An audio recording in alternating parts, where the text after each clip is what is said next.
This content is purely educational and does not constitute financial advice. I am not a CB registered financial advisor or planner. It's crucial to consult with your financial advisor about the risks associated with stock market and mutual fund investing. Any trading decisions based on the contents are your sole responsibility. The channel and its owners cannot be held liable for any financial losses you may incur. Please invest wisely in stocks and mutual funds. नमस्कार दोस्तों, कैसे हैं आप सब। काफ़ी queries आ रहे हैं because ये मार्केट फॉल इस तरह से हो रहा है। जो इन्वेस्टर्स ने 2020 के बाद इन्वेस्टमेंट शुरू की है तो उनके लिए तो ये एक बहुत बड़ा मार्केट फॉल है और काफ़ी टाइम से है। इसके लिए पिछले वीडियो में मैंने एक आपको पूरा हिस्ट्री बता दिया था, तो कि आपका कॉन्फिडेंस बूस्टअप रहे। देखिए, काफ़ी सवाल मुझे इस तरह से भी आ रहे हैं कि मैं अपनी SIP बंद कर दूँ या अब इन्वेस्टिंग नहीं करता, पैसे निकाल लो। मुझे भी बोलते हैं अरे सर पैसे निकाल लो, आपके प्रॉफिट जा रहा है। तो देखिए, ये जो आपकी जो थिंकिंग है ये आपको कभी अमीर बनने देगी नहीं। और यही चीज़ मैं आपको अभी 8 या 9 पॉइंट्स ऐसे कुछ होंगे जो अगर आप उसको फॉलो करोगे तो आपको इस इन्वेस्टिंग जर्नी में आपको कभी लॉस नहीं होगा। बट यही है कि इन्वेस्टिंग को आपको एक लॉन्ग टर्म जर्नी के हिसाब से जाना है, तभी आप प्रॉफिट में रहोगे। कि तभी वो जो इन्वेस्टर्स जो 15 साल 20 साल के इन्वेस्टमेंट करते हैं वो हमेशा प्रॉफिट में ही रहते हैं। देखिए, जिस तरह से ज़िंदगी में ज़िंदगी काफ़ी आसान है लेकिन हम लोग उसको इतना कॉम्प्लिकेट करके रखते हैं, उसी तरह से ही हम इन्वेस्टिंग को भी, एक सिंपल इन्वेस्टिंग को हम एक कॉम्प्लिकेट इतना कर देते हैं और बाद में खुद इतना कंफ्यूज हो जाता है कि हम इस इन्वेस्टिंग की जो एक टूल जो दिया है अमीर बनने के लिए, उससे हम फिर बाद में भाग जाते हैं और फिर FDs में ही इन्वेस्टमेंट करते रहते हैं। तो देखिए, आपका जो इन्वेस्टिंग है, जैसे अगर आपने कभी राधिका गुप्ता जी को सुना होगा, मिसेस राधिका गुप्ता जी जो एडलवेस AMC की MD है, वो हमेशा कहते हैं कि आप जो बेसिक इन्वेस्टर्स है उसको दाल चावल स्टाइल की इन्वेस्टिंग करनी चाहिए। मतलब बेसिक, ज़्यादा कुछ हाई फंडा नहीं करना चाहिए, तब भी आप एक अच्छे रिटर्न के साथ आप मार्केट से एग्जिट करोगे जब भी आपका रिटायरमेंट आएगा। तो इसके लिए मैं हमेशा कहता हूँ कि आपको देखिए, जो इन्वेस्टिंग जो है ना एकदम सिंपल होनी चाहिए, आपको इजी होनी चाहिए, प्रॉफिटेबल होनी चाहिए, सेफ होनी चाहिए और उसमें आपको मजा आना चाहिए। तो उसमें जब आप इन्वेस्टिंग में आपको जब टेंशन आने शुरू हो जाएगा ना, तो इसका मतलब फिर आप वो चीज़ सही नहीं है।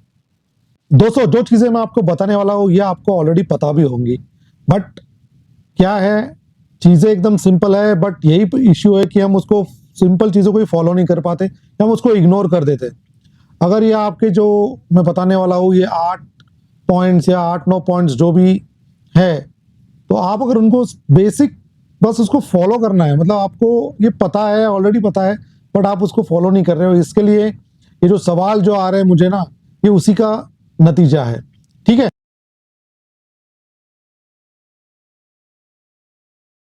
अगर हम 8-9 पॉइंट्स फॉलो करते हैं तो हम अपनी फैमिली की जो इकोनॉमिक स्टेटस है उसको कुछ हद तक ऊपर लेके जा सकते हैं और फिर अपनी एक लेगेसी छोड़ के जा सकते हैं अपने बच्चों के लिए। तो देखिए, फर्स्ट पॉइंट है कि आपको इन्वेस्टमेंट करने से डरना नहीं है। अगर आप ये सोचेंगे मार्केट गिरता है और फिर ये एक जुआ है, तो ये बिल्कुल भी मतलब ये राइट स्ट्रेटेजी नहीं है अगर आपको इन्वेस्टमेंट की जर्नी में आना है। अदरवाइज अगर आप ये मेरा चैनल देख रहे हैं या आप इन्वेस्टमेंट कर रहे हैं, तो आपको ये पॉइंट तो हमेशा समझ के चलना है कि मार्केट्स में ऊपर नीचे ये चीज़ें होती रहेंगी।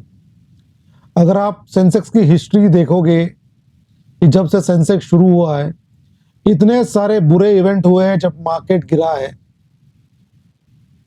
लेकिन आज मार्केट का स्टेटस देखिए कहाँ पे है। अगर आप 2008 का जो मार्केट फॉल देखेंगे, 21,000 के करीब 21,000 22,000 के करीब मार्केट था, तो वहां से गिर के 8,000 के करीब मार्केट आया था। तो सोचिए कि वो टाइम के इन्वेस्टर्स का क्या स्टेटस होगा। तो देखिए यहाँ पे 8,000 2008 में, और फिर आप देखिए 16 साल में वापस 80,000 मार्केट आ चुका है। ठीक है, जो लोग अभी सोच रहे हैं कि हम इन्वेस्टमेंट करें कि नहीं करें, हम इन्वेस्टमेंट निकाल ले, तो जो पिछले बार 2020 में जब मार्केट गिरा था, तब जिन लोगों ने इन्वेस्टमेंट नहीं किया तो आपने वो एक अच्छा मौका छोड़ दिया। तो बेस्ट टाइम ऑफ इन्वेस्टमेंट जो अभी मतलब आपकी जो जनरेशन जो थी या जो इन्वेस्टमेंट के लिए रेडी हुई थी या जिनको इन्वेस्टमेंट के बारे में पता चला था या जो पहले की भी जो इन्वेस्टर्स है जिन्होंने 2020 का मौका छोड़ा, वो बेस्ट मौका था और अभी एक मौका आया है। तो जो बेस्ट मौका पिछला मौका था चला गया, अभी एक बेस्ट मौका है। 2 साल के बाद ये वाला बेस्ट मौका अभी बोलेंगे यार पिछला टाइम जो 2024 का जो क्रैश था उसमें 25 में वो बेस्ट मौका था, निकल गया। ये है फर्स्ट पॉइंट। मार्केट से डरिए मत। मार्केट में से अनगिनत आगे भी ऐसे इवेंट्स आते रहेंगे जो मार्केट को गिराएंगे, मार्केट को नीचे लेके जाएंगे, लेकिन जब मार्केट रिबाउंस होता है तो बहुत जबरदस्त रिटर्न्स देके जाता है ना। देखिए हिस्ट्री आपके सामने है, ये आपका डिसीजन है कि आपको मार्केट में किस तरह से आपकी जर्नी को कंटिन्यू करना है। दोस्तों जो सेकंड पॉइंट जो मैं आपको बता रहा हूं वो है आपका जो इन्वेस्टमेंट का जो टूल आप जो सिलेक्ट करेंगे वो है इक्विटी म्यूचुअल फंड्स। मतलब म्यूचुअल फंड्स की आपको जर्नी के थ्रू ही आपको ये पैसा बनेगा। मतलब ये जो पॉइंट्स मैं आपको जो बोल रहा हूँ वो है सिंपल इजी तरीका जो है आपको आपकी जो फाइनेंशियल कंडीशन को आप ऊपर लेके आ सकते हो। क्योंकि देखिए म्यूचुअल फंड में आपने अगर वर्स्ट से वर्स्ट फंड भी सिलेक्ट करनी है ना, मतलब आप इतने भी अनलकी रह गए और आपने वर्स्ट फंड भी सिलेक्ट कर लिया और आप एक जर्नी कंटिन्यू कर ली आपने 15-20 साल, और वर्स्ट फंड ने भी 12% के करीब रिटर्न्स देके गया है इस मार्केट में। अगर आपने प्रॉपरली अच्छा फंड सिलेक्ट करके रखा है वो आपको 20-22% तक का रिटर्न्स भी देके जाएगा। अगर ये भी नहीं, आपने सिर्फ सेंसेक्स में भी इन्वेस्टमेंट कर दिया है ना, तब भी आपको 14-15% रिटर्न मिल जाएगा इतनी लंबी जर्नी में। आप अगर सीजन इन्वेस्टर्स है तो आपको डायरेक्ट रूट जो है म्यूचुअल फंड का उसको सिलेक्ट करना है। अगर आप नए इन्वेस्टर्स है तो आप म्यूचुअल फंड एडवाइजर्स या जो डिस्ट्रीब्यूटर है उनसे आप सलाह करके इस जर्नी को आपकी शुरू कर सकते हैं। जैसे जैसे आपका एक्सपीरियंस आता है उसके बाद आप डायरेक्ट म्यूचुअल की तरफ आ सकते हैं। क्योंकि बहुत सारे लोग को ये फॉर्म भरना भी है वो आता नहीं है। बहुत सारे लोगों को सिर्फ पता है वो पेपर वर्क नहीं पॉसिबल है या इंटरनेट पे आप डायरेक्टली नहीं कर सकते हो। ऐप्स तो काफ़ी है बट स्टिल तो उनके लिए जो डिस्ट्रीब्यूटर है या जो एजेंट्स है, बट यही है कि आपको भी थोड़ा नॉलेज होना चाहिए। आप पढ़िए, यूट्यूब के वीडियो देखिए, तब आपको आइडिया है। क्योंकि बहुत सारे बार ऐसे भी होता है कि एजेंट्स अपना बिजनेस करने के लिए आपको कुछ ना कुछ फंड फालतू में चिपकाते रहते। तो ये है मेरा सेकंड पॉइंट कि आपको इक्विटी का रूट सिलेक्ट करना है तो आपकी जो फाइनेंशियल स्टेबिलिटी है और जो फाइनेंशियल कंडीशन है उसको ऊपर लाने में इक्विटी आपकी मदद करेगी। तीसरा मैं आपको सजेस्ट करूंगा स्टॉक मार्केट से दूर रहिए। डायरेक्ट इक्विटीज फंड में से इन्वेस्टमेंट करने से दूर रहिए अगर आपको उसको कोई नॉलेज नहीं है तो। और वैसे भी वो आपको अगर नॉलेज भी है फिर भी आपको इसका एक टेंशन हमेशा रहेगा। पीसफुल इन्वेस्टिंग के लिए आईपीओज, आपका जो एफ&ओ ट्रेडिंग और जो इंट्राडे ट्रेडिंग है इनसे दूर रहिए। ये हमेशा दुख देखे ही जाते हैं, तो इनसे बच के रहिए। आपको रेगुलरली मार्केट ट्रैक करने की जरूरत नहीं है और कुछ फंडामेंटल्स कंपनी के देखने की जरूरत नहीं है। म्यूचुअल फंड इन्वेस्टिंग में आपने एक फंड मैनेजर का ट्रैक रिकॉर्ड देखा, आपने एक नामचीन फंड चूज कर लिया, नामचीन एएमसी चूज कर ली, उसका पिछले 20-25 साल से ट्रैक रिकॉर्ड है और ऐसे फंड में आपने इन्वेस्टमेंट कर लिया तो आपको रातों की नींद अच्छी आएगी। ये F&O trading, intraday trading, IPOs, इनमें आपकी नींदें जाएगी। अगर रात की नींद आपको सही नहीं आ रही है तो कोई लाइफ का मजा नहीं है। जैसे मैंने पहले कहा कि हम अपनी जिंदगी को काफी कॉम्प्लिकेट करके रखते हैं, तो ये है वो चीज जो आपको जिंदगी को कॉम्प्लिकेट करेगी। आपके फैमिली रिलेशंस, आपके इंटर फैमिली पर्सनल रिलेशंस खराब हो सकते हैं बिकॉज आप हमेशा स्ट्रेस में हैं। तो ये बात ध्यान रखिए, आपको स्ट्रेसफुल इन्वेस्टिंग करनी है और वो है म्यूचुअल फंड का रूट। ठीक। और एक बात दोस्तों, ये जो एफ&ओ ट्रेडिंग है और इनमें जो पब्लिक पैसा जो लॉस करती है ना, 70 से 93% का people are at loss. SEBI की एक पिछली बार एक रिपोर्ट थी जिसमें उसमें लिखा था कि 93% of the people lose money in stock market. तो ओनली 7% जो है जो बंदे कमा रहे हैं, बाकी जो पब्लिक आपको ज्ञान दे रही है ये सब के बारे में, ये सब कोई पैसा नहीं कमा रहा है। हमने अपनी उंगलियां जला चुके हैं। तो आपको इसके लिए बोल रहा हूँ कि उसमें भी अगर आपको लग रहा है कि नहीं यहीं से पैसा ज़्यादा बनेगा तो नामचीन कंपनियां चूज कर लीजिए, बट वो ये लॉन्ग टर्म में आपको रहना है। Idea is long term, short term में पैसा बनता है तो वो निकल भी जाता है। ठीक है, चौथा पॉइंट जो है वो है कि ये एक लंबा जर्नी है। शॉर्ट टर्म में पैसा आपका नहीं बनेगा, क्योंकि शॉर्ट टर्म में मार्केट कब आप मार्केट में एंट्री कर रहे हो और उसके बाद मार्केट गिर गया तो मार्केट को आपको टाइम देना चाहिए। तो शॉर्ट टर्म तो आपको इसके बारे में सोचना ही नहीं है, आपको लॉन्ग टर्म के बारे में सोचना है, क्योंकि ऐसा भी टाइम हो सकता है कि आपको 3-4 साल आपका मार्केट फ्लैट चले, उससे भी ज्यादा का पीरियड फ्लैट चले। तो इसके लिए 10 से 15 साल की जो आपकी जर्नी है इतनी लंबी होनी चाहिए, क्योंकि जब मार्केट को आप बूम करेगा तब आपको आप उस जर्नी के अंदर रहने चाहिए। आप उस बूम के पीरियड में भी आपका इन्वेस्टमेंट होना चाहिए, आप वहां पे टिके रहने चाहिए मार्केट में। तो ये शॉर्टकट नहीं है, शॉर्टकट इस जर्नी में शॉर्टकट है ही नहीं। आपका पैसा लंबे समय में ही बनेगा और वेल्थ क्रिएट होगी। हमको वेल्थ क्रिएशन के लिए जाना है, और वो जो आपकी एक लेगेसी क्रिएट करोगे 15-20 साल, तो आपको आपके बच्चे भी वो फॉलो करेंगे, एंड देन फिर वो आपकी जो फाइनेंशियल स्टेटस है ना हमेशा ऊपर की तरफ रहेगा, आपका पोर्टफोलियो हमेशा ग्रीन रहेगा। They also have your experience, तो आपको वो उस तरफ काम करना है। 5वां पॉइंट मैं हमेशा कहता हूं कि मार्केट को टाइम मत कीजिए, कि मार्केट को टाइम करके आप सोचोगे कि पैसा बन जाएगा। मार्केट को कोई भी टाइम नहीं कर पाया है। जितने भी सारे दिग्गज है, इन्होंने 2020 का कुछ प्रेडिक्शन बताया नहीं पहले कि 2020 में फॉल होने वाला है, कोई नहीं बताता है। मार्केट उसके बाद बताता है अरे यार ये तो ऐसे था, कुछ नहीं है। आपको मार्केट को टाइम मत कीजिए, आपको मार्केट के अंदर अपना टाइम देना है। पैसे को मार्केट के अंदर रहने दीजिए, तभी आपका पैसा बनेगा।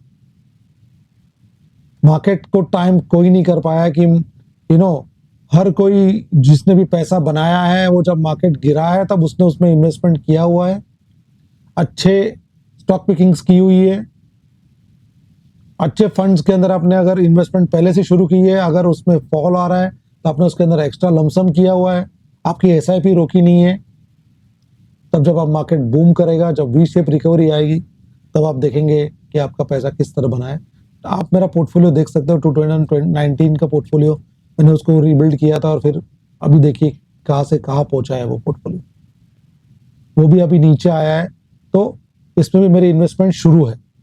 तो मार्केट को टाइम मत कीजिए। मैंने हाई में भी इन्वेस्टमेंट किया हुआ है, लो में भी किया हुआ है। लोग ये सोचते हैं कि अभी जब मार्केट बहुत हाई पे है तब मैं इन्वेस्टमेंट अभी इसका एसआईपी रोकता हूँ, और फिर जब वापस गिरेगा तो वापस एसआईपी शुरू करता हूँ। मत, ये सब मत कीजिए। लो रिपीट कॉस्ट एवरेजिंग का जो है ना प्रिंसिपल जो एसआईपी का है उसको फॉलो कीजिए। आपको एसआईपी शुरू करनी है, बंद करनी है, आपका पूरा बजट हिल जाएगा, लेकिन आप उसको फिर वापस मैनेज नहीं कर पाओगे, क्योंकि एसआईपी को अगर वापस रिस्टार्ट भी करना है तब भी 15 दिन लगते हैं।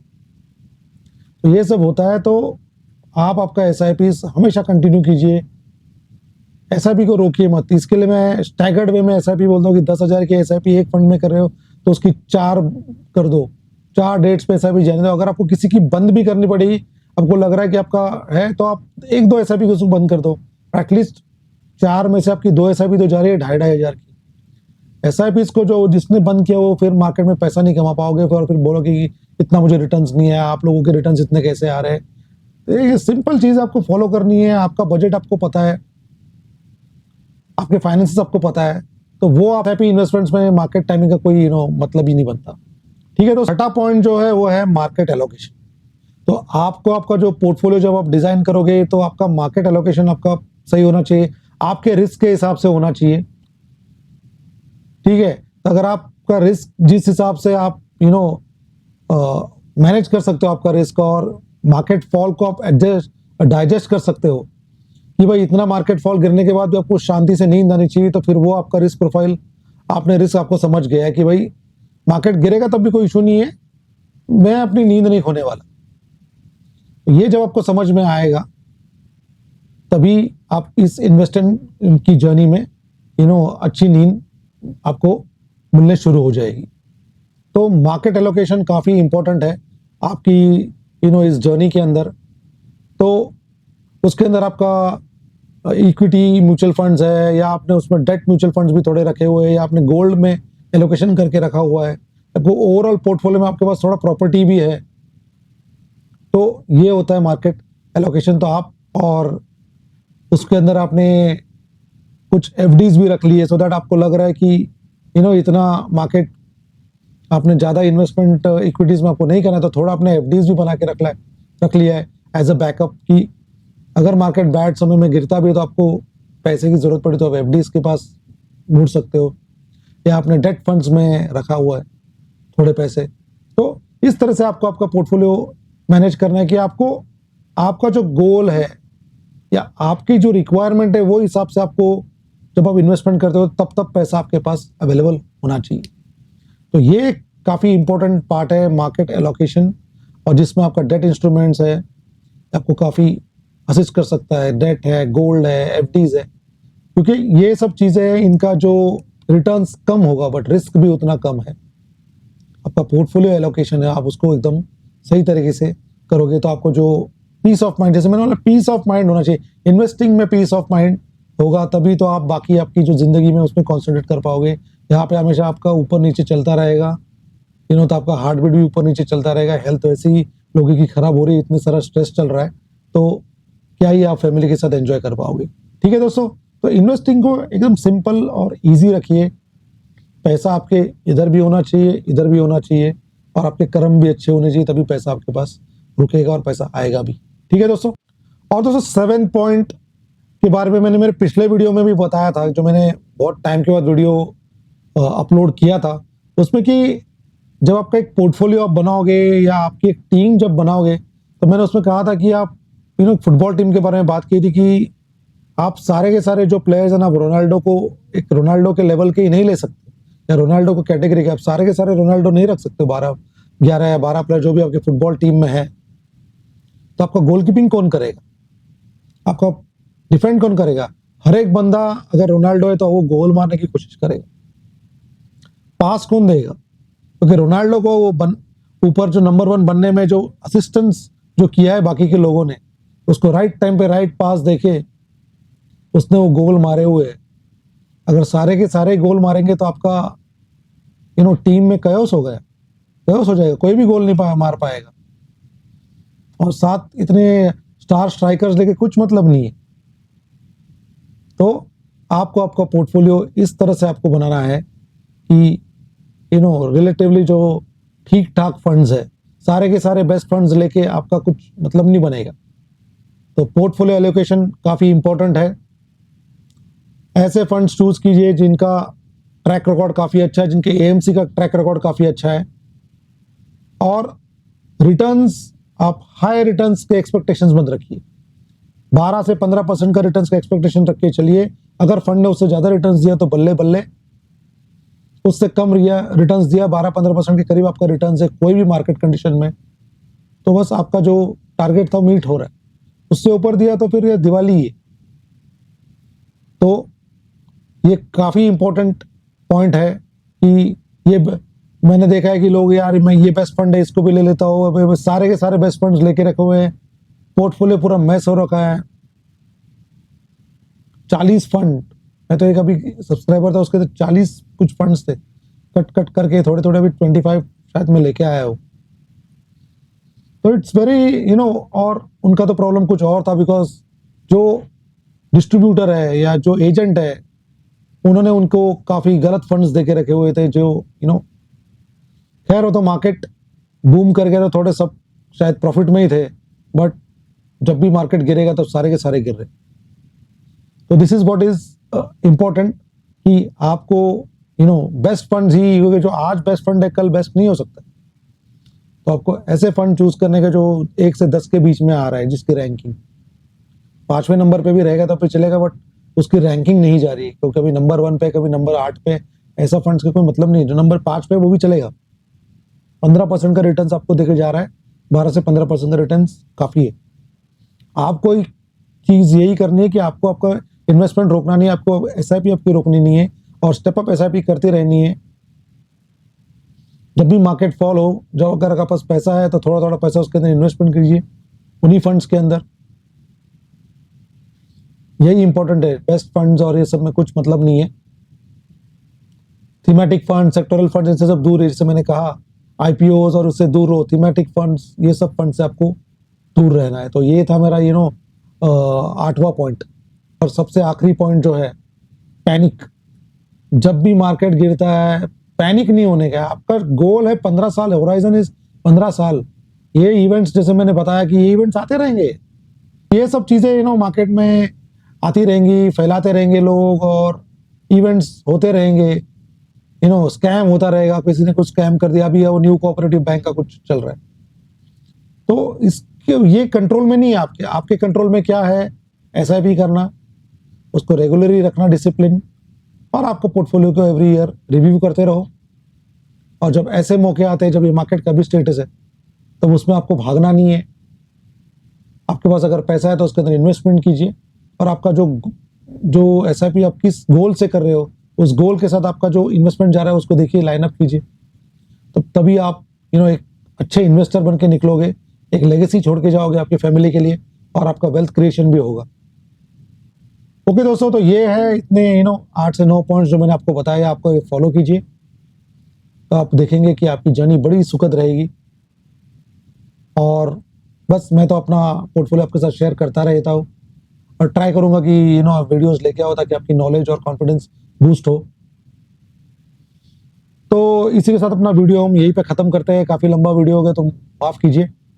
तो प्लीज लाइक, शेयर, सब्सक्राइब कीजिए। अपने दोस्तों को भी इस चैनल से जुड़ने के लिए कहिए। और क्या कह सकता हूँ, जय हिंद, जय भारत।